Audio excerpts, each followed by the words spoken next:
C'est quand même beaucoup 200 000 € pour un morceau. Il y a une musique qui m'a échappé pour une question d'argent, de budget, parce que cette musique avait été prise dans la série Euphoria.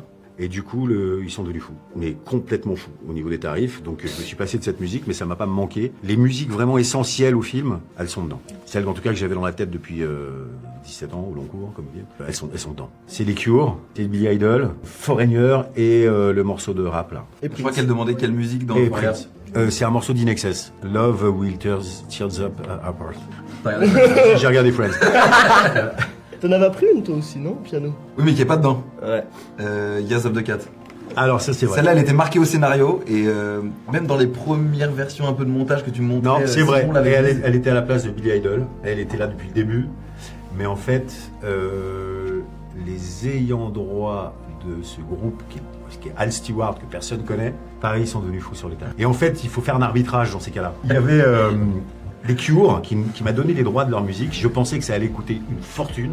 Et en fait, pas tant que ça. Par contre, ils ont dit attention, si un morceau est plus cher que le nôtre, on va s'indexer au tarif le plus cher. Donc si je commençais à prendre un morceau qui valait une fortune, ça augmentait tous les autres et surtout ça réduisait ma petite bourse, hein, j'avais une petite bourse.